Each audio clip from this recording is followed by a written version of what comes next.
네, 오늘 주신 하나님 말씀 통하여서 우리 성찰 그리고 결단이라는 제목으로 하나님 말씀 함께 나누도록 하겠습니다. 옆에 계신 분들과 인사하시죠. 샬롬으로 인사합니다. 샬롬 반갑습니다. 네, 반갑습니다. 참 잘 오셨습니다. 네, 오늘도 주님의 은혜가 여러분과 함께 하시길 소망합니다. 네, 손도 흔들어 주세요. 감사합니다. 네, 주님의 은총과 평화가 여러분과 함께 하기 빕니다. 무더운 여름이고요. 우리 이제 소서도 지났고 초복도 지났고요. 이제 이렇게 더워지는 시즌입니다. 네, 장마도 비를 많이 뿌리고요. 네, 이 더운 여름에 건강도 지키시고 또 부대도 평안하기를 소망합니다. 이렇게 날이 더우면요, 옆에 사람들이 같이 가까이 있는 것이 좀 이렇게 불편하고 부담스러울 수도 있는데, 그래도 우리는 이제 실내에 있다 보면 에어컨을 열심히 틀다 보니까 그래도 그렇게까지는 사람이 곁에 붙는 게 막 우리가 몸에 막 땀이 막 끈적끈적하게 이렇게 잘 살지는 않는 것 같아요. 최근에는. 네, 예전에는 이제 뭐 선풍기만 돌리고 이러던 시절에는 옆에 사람이 가까이 와도 좀 불편하고 또 내 몸에 땀 나는 걸 옆에 이렇게 같이 하는 것도 좀 미안하고 그런 마음이 많이 있었던 것 같은데, 실은 우리가 이 무더운 여름이지만 더욱더 우리 주변에 있는 이들과 함께하고 가까이 하고 그렇게 했으면 참 좋겠고요. 코로나가 다시 조금 더 확산세가 있어서 조심스럽지만 우리가 사랑으로 더 가까이 품었으면 참 좋겠습니다. 그런데 사랑하는 사람인데도 가까이 할 수 없는 사람이 있습니다. 누굴까요? 제가 예전에는 그 그리스 신화에 여기 여러분 아실 거예요. 한번 잠깐 사진 보여주시겠어요? 어떤 인물입니까? 누굴까요? 이게 이제 유명한 화가가 그린 그림이에요. 장난스럽게 그린 그림이 아니에요. 표정은 저렇게 지었더라고요. 그리고 얼굴도 좀 못나게 그렸는데 메두사죠. 메두사는 이제 그리스 신화에 나오는 그런 인물이기도 하고 아주 위험한 인물로 여겨지고 있습니다. 이제 꺼져서 좋습니다. 근데 제가 어릴 때도 그랬고 뭐 자라면서 메두사는 그냥 나쁜 역할이죠. 무조건 나쁜 역할, 사람들을 그렇게 돌로 만드는 아주, 그래서 이 결국에 있는 목이 잘려 처단되는, 그리고 그 무기로 오히려 사용되어지는, 뭐 그렇게 빨리 죽어야 될, 빨리 없어져야 될 그런 존재로만 인식했던 것 같아요. 근데 제가 잘 봤더니 이 메두사라는 여인이 실은 굉장히 좀 불쌍하고 안타까운 여인이더라고요. 이런 내용입니다. 이 메두사라는 여인이 이 바다의 신인 포세이돈과 정을 통했다는 이유로 이 아테나 여신의 저주를 받은 겁니다. 아테나 여신이 당시에 이 포세이돈과 관계가 있었는데, 이 포세이돈이 나를 사랑하지 않고 이 여인, 아리따운 여인 메두사와 정을 통했다는 이유로 이 아테나 여신이 이제 화가 나서 이 메두사의 머리를 아주 뱀으로, 그리고 이빨을 아주 그냥 흉측한 이빨로, 그리고 가장 큰 저주죠. 그가 보는 모든 사람은, 그와 눈이 마주치는 모든 사람, 모든 존재는 다 돌이 되어버리는 그런 이제 저주를 건 겁니다. 실은 메두사가 뭘 그렇게 대단하게 잘못했는가? 실은 잘못은 포세이돈이 했죠. 그리스 신화에 나오는 대다수의 신들은 대부분 그렇습니다.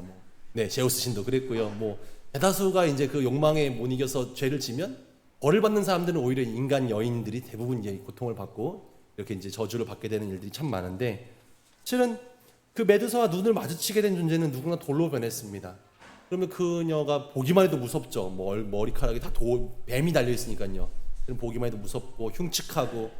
실은 근데 보기 흉해서 안 보는 게 중요한 것이 아니라, 실은 이 메두사 여인 자체도 사람들이 나를 두려워하니까, 나를 미워하니까 실은 그것만으로 고통스럽지만, 제일 고통스러운 것은 내가 사랑하고 내가 좋아하는 사람조차도 내가 바라볼 수 없다는 데 가장 큰 문제가 있지 않을까 생각이 되어지는 거죠. 여러분 생각해 보십시오. 내가 가까이 하고 싶고 내가 아끼고 싶은 사람이 있는데 내가 그 사람에 가면 그 사람이 피해를 본다. 우리가 그런 경험을 했죠. 코로나 확진이 걸렸습니다. 사랑하는 남편에게, 사랑하는 여인에게 가까이 갈 수가 없어요. 네, 이게 굉장히 큰 고통 아닙니까? 그들도 나를 멀리하고요. 네, 실은 그런 경험도 하게 되는데, 이 메두사라는 여인이 점점 자기 처지에 대한 비난, 비관, 그리고 외로움, 점점 그녀를 더 괴물로 만들어 갔을 겁니다. 점점 나는 사랑받을 수 없는 존재, 난 누구와도 함께할 수 없는 존재. 네, 실은 그렇게 나는, 그리고 이런 상황을 만들어준 이 세상과 그런 신들에 대한 어떤 저주와 어떤 분노, 이런 것들이 그녀를 점점 더 괴물로 만들어가지 않았을까 싶습니다. 세상 누구와 눈을 마주치지 못하는 그런 사실이 정말 엄청난 벌이지 않을까 싶은 생각이 듭니다.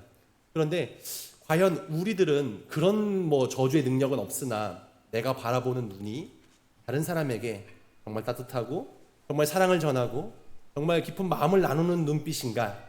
아니면 그 사람을 정말 돌로 만든 것처럼 불편하게 만들고 정말 얼어붙게 만들고 무섭게 만들고 안 마주치고 싶은 그런 눈빛인가? 물론 눈빛이 아니라 그런 관계, 물론 우리 교회 나오시는 우리 비상한국교회 다니시는 성도님들은 그런 분은 없으시겠지만, 실은 인생을 살다 보면 그런 존재들이 있습니다. 그냥 마주하는 것 자체가 너무 불편하고 너무 힘들고 꼭 말하지 않아도 눈을 좀 깔게 되고, 실은 근데 가족 관계도 그런 상황이 생겨요. 너무 사랑스럽고 너무 귀한데 평소에는 너무 그냥 바라만 봐도 좋은데 내가 꼭 잘못하면 그런 일이 생기죠.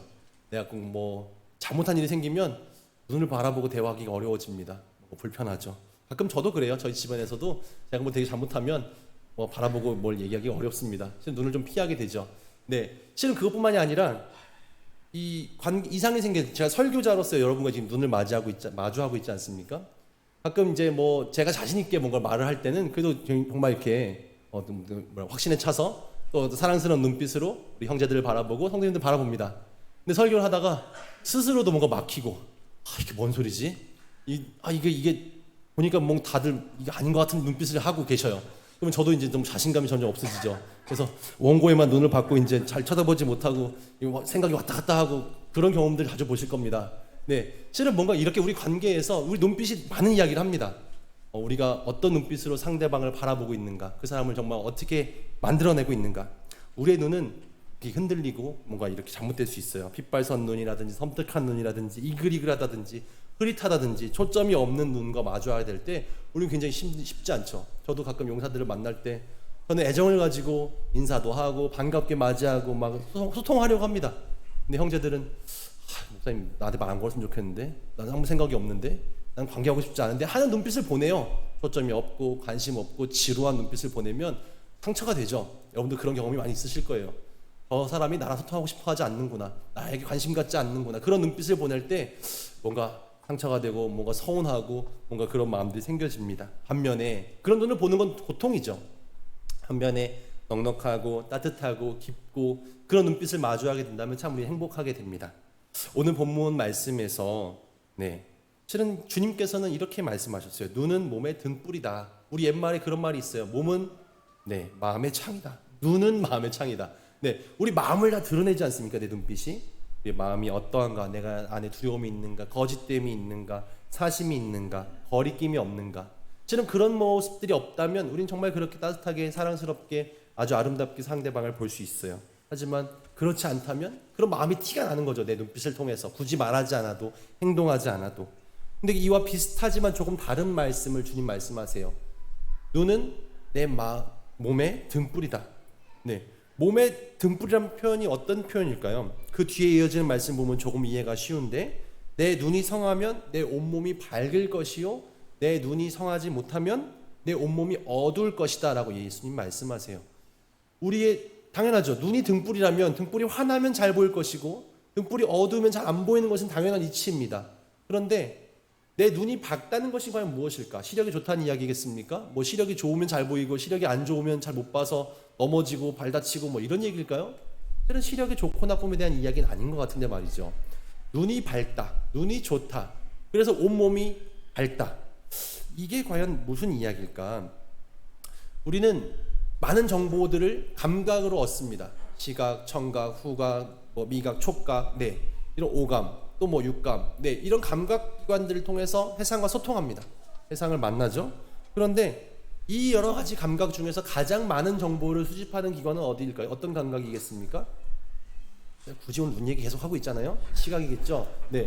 시각이 가장 많은 정보를 처리한다고 합니다. 그래서 이 시각이 정말 물론 다른 감각이 유난히 좀 발달한 그런 분도 계시긴 하겠지만 대다수는 이 시각이 가장 많은 정보를 수집하는데, 특히나 우리가 살고 있는 시대는 이 시각 정보가 참 중요한 것 같아요. 모든 것들을 다 영상을 통해서 시청각으로 함께 받아들이죠.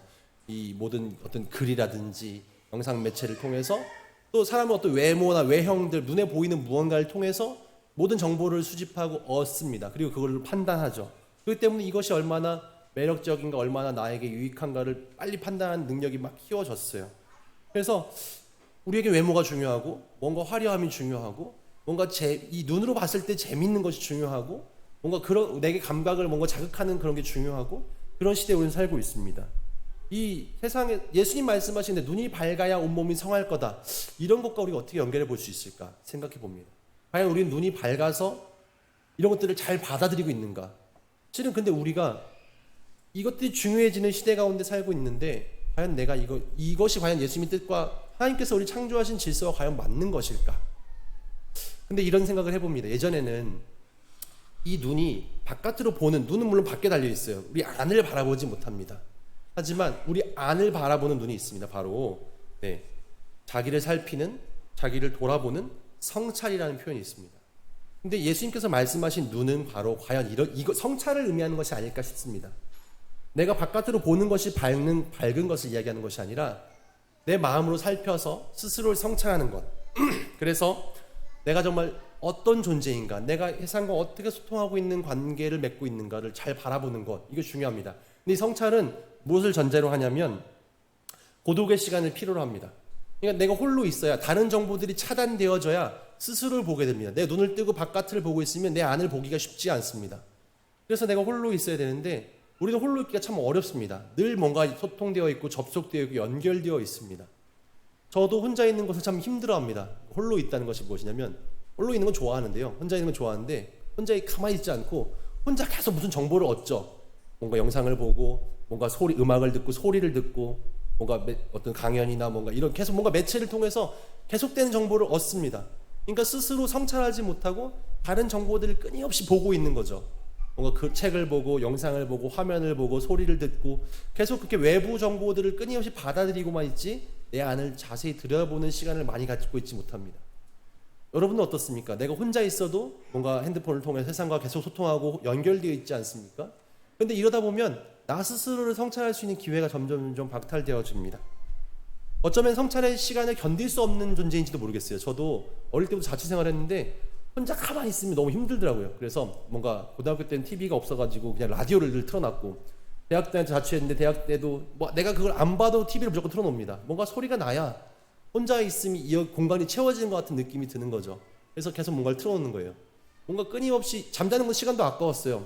뭔가 계속 뭔가 내가 이 귀한 젊음의 시기를 너무 잠으로 허비하는 게 너무 아까워서 뭔가 계속 인터넷 하고, 계속 뭐 TV 보고, 계속 뭐 게임 하고, 계속 뭔가를 하고 있는 거죠.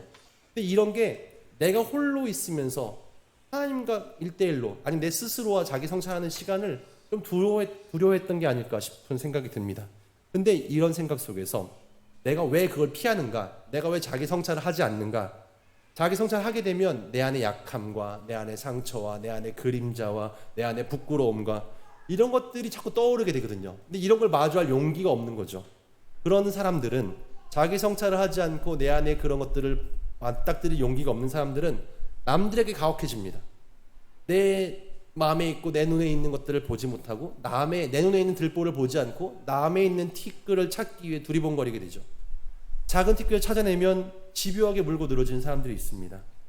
모두가 자기 허물을 가리고 실은 이걸 만나고 싶지 않은데 여전히 그걸 알고 있는 거죠. 그래서 다른 사람에게 보이면 그것을 어떻게든 개선해주고 싶은 마음들이 막 올라오는 겁니다. 하나님께 늘 기도하고 하나님을 찾는 그리스도인조차도 자기 성찰적이지 않습니다. 이런 건 참 안타깝죠. 우리가 기도하는 이유는 하나님의 뜻과 마음을 거울 삼아 내 스스로를 살피는 그런 시간입니다. 기도를 통해서 스스로를 성찰하는 거죠. 제가 오늘 오전에 용사들 예배 때도 그런 얘기 했는데, 우리는 보통 간구합니다. 하나님, 나 이게 필요합니다. 이런 도움이 필요합니다. 근데 자기 성찰은 이런 거죠. 하나님, 제가 이것이 필요한데, 이런 하나님의 도우심이 필요한데 내가 이걸 구하는 게 맞습니까? 하나님 뜻에 합당합니까? 하나님의 말씀에 비춰볼 때 이것이 옳습니까? 옳다면 주님 이게 필요합니다. 도와주세요. 실은 우리의 기도는 이뤄야 되지 않겠습니까? 하나님, 제게 건강이 필요합니다. 하나님께서 너 건강 왜 필요한데? 하나님, 제게 주신 건강을 가지고 나는 이런 일을 해야겠습니다. 하나님, 이게 옳지 않습니까? 하나님의 자녀가 고통스럽고 아파하고 그것 때문에 온 가족이 우울하고 슬프고 그게 옳습니까? 하나님 말씀에 비춰볼 때 나는 지금 건강해야겠습니다. 이 건강함을 가지고 하나님이 이런 사명을 감당하겠습니다. 하나님, 건강 주셔야겠어요.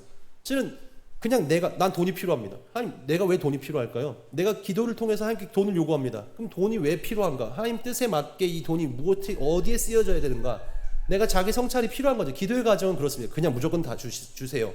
난 남들보다 뛰어나야겠으니까 무조건 주세요가 아니라 자기 성찰의 단계가 기도 안에 들어있어야 되는 겁니다. 자기 성찰적인 삶을 살아가는 사람은 남들이 허물을 찾고 또 지적하는 그런 쾌락을 추구할 때 하나님 말씀 안에서 내 스스로를 돌아보며 그 안에서 만족합니다. 물론 예수님도 가끔은 바리새인들의 서기관들을 꾸짖을 때가 있었습니다. 그들의 위선을 준엄하게 꾸짖으시죠. 하지만 당신의 의로움을 드러내지 않습니다. 우리가 남을 지적할 때 남이 잘못된 것들이 보이기도 합니다. 그렇다면 알려주어야죠. 근데 알려줌으로 통해서 나는 그러지 않은 의로움을 드러내서는 안 됩니다. 그러니까는 예수님은 그 상처난 사람들, 나약한 사람들 지적하고 정죄하기보다는 사랑으로 부둥켜 안고 그런 나약하고 상처 많지만 그 안에 아름다움을 발견하게 하시고 불러내 주시고, 지금 우리가 해야 될 역할은 그런 거죠. 우리 눈이 밝다는 것은 나의 성찰을 끝내고 그 성찰을 토대로 누군가를 바라볼 때 이런 부분들이 어려움이 있구나, 이런 부분들이 아름다움이 있구나, 내가 이런 부분을 어떻게 도와줄 것인가, 그것들을 바라볼 수 있는, 그 사람의 아름다움을 바라볼 수 있는 눈, 그것이 밝은 눈 아니겠습니까? 그 사람의 가능성을 바라보는 눈이 밝은 눈 아니겠습니까? 내 안에 가능성을 발견하는 눈이 밝은 눈 아니겠습니까? 예전에 제가 설교했었죠. 미켈란젤로가 걸어가다가 바위를 보면서 위대한 다윗이 걸어 나온다, 그걸 발견할 수 있는 예술가의 눈. 예수님께서는 베드로를 보면서 그냥 어부였던 시몬에게 너는 베드로야, 넌 반석이다, 이제 너는 하나님 말씀 가운데 교회를 세울 든든한 반석이 될 거야, 그 가능성을 보시죠. 누구보다 촌사람이었고 누구보다 성격이 너무 과격했고 너무나 예수님 부인했던 그런 베드로지만 그 위에 위대한 가능성을 예수님 보시죠. 그래서 우리가 밝은 눈을 갖는다는 것은 실은 그런 주님의 눈을 가지고 스스로를 돌아보고 이웃을 돌아볼 수 있는 눈인 것이죠. 눈이 밝다는 것은 이렇습니다. 예전 성경의 예언자들을 선견자라고 해석했던 시절이 있었습니다. 선지자가 아니라 선견자라고 해석했어요. 공동번역 보면. 근데 왜 그럴까? 선견자는 먼저 본다는 의미죠. 먼저 보는 사람이에요. 예언은 뭔가 이루어질 것을 미리 말하는 사람이 예언자겠지만 선견자는 미리 본다는 겁니다. 근데 뭘 미리 봤냐? 네, 실은 근데 앞날을 예언하는 점쟁이 같은 사람이 예언자가 아니라 선견자가 아니라, 선견자는 바르게 보고 남들이 바라보지 못하는 바른 부분을, 올바른 부분을 먼저 깨달은 사람이 선견자입니다. 하나님의 눈을 가지고 세상과 역사를 바라보면서 하나님의 역사는 과연 무엇일까를 깨달은 사람이 선견자죠. 그냥 하나님께서 야 받아 적어, 난 이런 말 한다, 들은 걸 그냥 이렇게 스피커처럼, 물론 그런 역할을 한 사람도 있지만 선견자는 하나님의 어떤 역사, 하나님의 계획을 깨닫고 바르게 보고 바르게 알고 내가 이 깨달은 바를 전하는 사람이 선견자였어요. 우리가 내가 눈이 밝다는 것, 그 눈이 밝은 눈을 가지고 온몸이 성한다. 온몸이 성한다는 과연 무엇일까? 내가 성경이란 렌즈를 가지고 세상을 바라보면서, 지금 우리가 기독교인이 세상과 동떨어진 사람이 아닙니다. 세상과 소통해야 되죠. 우리도 모든 정보를 다 접합니다. 그런데 이것을 어떤 판단 기준을 갖고 있는가? 우리는 성경이라는, 하나님의 뜻이라는, 하나님 말씀이라는 어떤 렌즈를 가지고, 판단의 기준을 가지고 그것들을 보면서 바르게 해석해내는 것, 바르게 보는 것, 올바르게 깨달아가는 것, 이것이 선견자이며 눈이 밝은 사람일 것입니다. 성경은 하나님을 감찰하시는 분이라고 이야기하십니다. 하나님은 세상에 관심이 정말 많으셨어요. 세상에 고통받는 사람들, 외로운 사람들, 정말 슬픔 가운데 있는 사람들 주변에 늘 역사하시죠. 찾아오셨고 그분에게 어떤 일을 해야 될 것인가 직접 개입하시기도 합니다. 우리가 마음의 빛이 흐려져 있으면, 우리는 내 눈이 어두워져 있으면 세상에 흔들리게 됩니다. 다른 사람들의 평가에, 다른 사람들의 평가와 세상의 어떤 기준에 내 마음을 빼앗기게 되고 내가 자유롭지 못하게 살아가게 됩니다. 하지만 눈이 밝다면, 내가 제대로 볼 수 있다면, 성경이라는 렌즈를 가지고 세상을 바르게 본다면 세상의 평가나 세상의 기준에 힘에 속절없이 끌려다니지 않는 삶을 살 수 있게 된다는 거죠. 오늘 본문은 이야기합니다. 눈이 어두우면 온몸이 어두울 것이다. 온몸이 어둡다. 온몸이 어둡다는 것은 바르게 해야 될 역할을 잘 하지 못한다는 의미거든요. 이런 생각도 해봤습니다. 성경은 이런 얘기도 해요. 인생의 때를 분별하는 것이 참 중요하다. 전도서 기자는 다 인생의 때가 있고 다 중요하고 각 때마다 하나님의 계획이 있다라고 이야기하시는데, 우리는 행복한 순간, 뭔가 잘 되는 순간은 의미가 있다고 생각하지만 그러지 않은 순간은 의미가 없다고 생각하고 빨리 지나가기만을 소망합니다. 그런데 이렇게 때를 알고 살면 무의미한 순간이 없음을, 그것이 바로 보는 거죠. 내가 지금 고통과 어려움의 순간이 내게 왜 있는가, 하나님의 뜻은 과연 무엇인가 바르게 보게 된다면 쓰라림이 없을 수는 없겠지만 우리는 이겨낼 수 있고 절망하지 않을 수 있고, 어둠이 내가 지극하다면 어둠이 깊을수록 빛이 곧 오겠구나, 아침이 새벽이 밝아오겠구나라는 희망을 갖게 되고, 이렇게 눈과 몸의 상관관계를 쭉 예수님이 이야기하시다가 22절, 23절에 24절에 갑자기 부주인을 섬기지 못한다는 이야기를 갑자기 하십니다. 그리고 하나님과 재물 이야기를 갑자기 꺼내시죠. 그래서 이게 같은 타이밍에 한 얘기일까? 왜 이렇게 연결되어 있을까 고민하신 분 안 계셨어요? 저는 맨 처음에 이게 왜 눈과 몸에 대한 이야기를 하시다 갑자기 왜 두 재물을 함께, 아니 재물과 하나님을 함께 섬기지 못한다라는 본문으로 연결되는 것일까 맨 처음 의문이 좀 있었거든요. 그런데 눈이 어두우면 우리는 참 주인을 섬기지 못한다는 겁니다. 그러니까 이게 참 주인인가, 이것이 올바름인가를 판단하지 못하는 눈이 되어버린다는 거예요. 눈이 어두우면 온몸이 성치 못하게 되고, 온몸이 성치 못하게 되면 이것이 정말 내가 섬겨야 될 주인인가 그렇지 않은 주인인가를 판단하지 못하게 된다는 거예요. 본문이 언급하고 있는 섬김의 대상은 둘입니다. 하나는 하나님이고 하나는 재물이죠. 우리 삶이 하나님과 연결되어 있으면, 우리는 바른 눈을, 밝은 눈을 가지고 있으면 진정한 기쁨과 자유를 누리게 되는데, 실은 그렇지 못하고 어둡게 되면 내가 지금 하나님을 섬기고 있는 건지 재물을 섬기고 있는 건지 바른 길을 가고 있는 건지를 잘 분간하기가 어렵게 된다는 거죠. 내가 때를 분별하지도 못하게 되고 올바름도 판단하기 어렵게 되고, 그래서 진정한 기쁨과 자유를 누리지 못하는 상태가 되어버리고 맙니다. 여호수아는 이야기합니다. 가나안 땅에 그렇게 정착한 이스라엘 백성들에게 너무나 이들이 하나님을 잘 섬기지 못할 것만 같은 두려움이 있는 겁니다. 그래서 이야기합니다. 한번 말씀 띄워줄까요? 이 여호수아 24장 15절 보면, 만일 여호와를 섬기는 것이 너희에게 옳지 않게 보이거든, 너희들이 판단해, 너희들 왜 지금 다른 우상 섬기는데 이게 하나님 섬기는 게 안 좋게 보이니? 옳지 않게 보이거든. 조상들이 저쪽에 섬기던 신들, 그리고 여기 너희들이 거주한 땅에 있는 아모리 족속의 신들, 뭐가 됐든지 너희가 섬길 자를 오늘 택해야 된다. 그런데 나와 내 집은 오직 여호와만 섬기겠다고 우린 결단한다 라고 이야기합니다.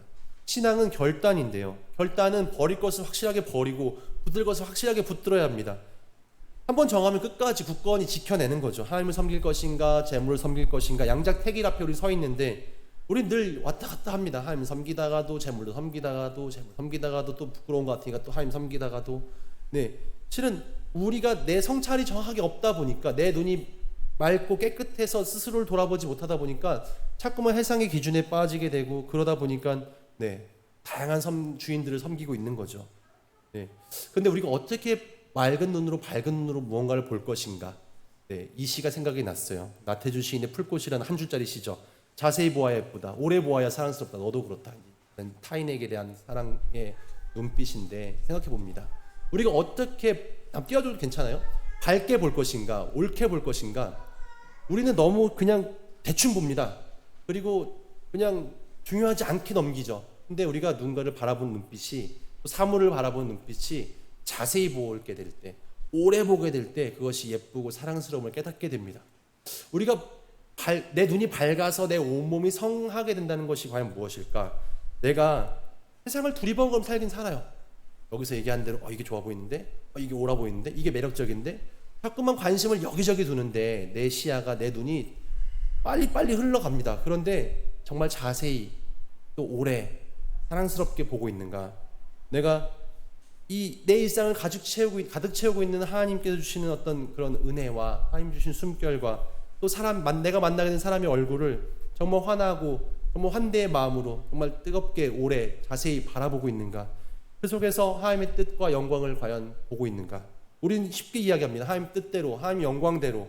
그런데 내 얼굴빛은 여전히 아까 메두사 이야기했던 것처럼 뭔가 남을 돌로 만들게 할 것만 같이 뭔가 사나운 눈으로, 뭔가 차가운 눈으로, 뭔가 무관심한 눈으로, 정말 그렇게 흐리멍텅한 눈빛으로 뭔가 세상을 바라보고 이웃을 바라보고 주변을 바라보고 살다 보니, 그 어두워진 그 눈빛이 우리 몸을 어둡게 만들고, 우리 어두워진 몸이 무엇이 올바른지를 깨닫지 못하여서 두 주인을 섬기고 세 주인을 섬기고 하나님 온전히 판단하지 못하고 나아가고 있지 않는가 생각해 보게 됩니다. 우리는 정말 교회 나오는 것만으로 그리스도인이 아니라 내 눈이 어떠한가, 자기 성찰을 통해서 내가 정말 온전히 봐야 될 것만 보고 보지 않아야 될 것은 보지 않고, 내가 정말 내 시선이 과연 어디를 향하고 있는가, 내가 메두사의 눈빛처럼 누군가를 돌로 만들고 있지는 않은가 반성도 해보면서 내 삶의 주인을 온전히 찾고 온전히 결단하고, 마땅히 버릴 것들은 버리고 내가 꼭 붙들 것만 붙드는, 그래서 정말 자유한 또 맑은 그런 눈빛을 가지고 우리 주변과 만나는, 그래서 정말 그 주변을 하나님의 사랑으로 채워가는 우리 그리스도인들, 우리 비상교회 모든 성도님 되시기를 주님의 이름으로 축원드립니다. 아멘. 기도하겠습니다.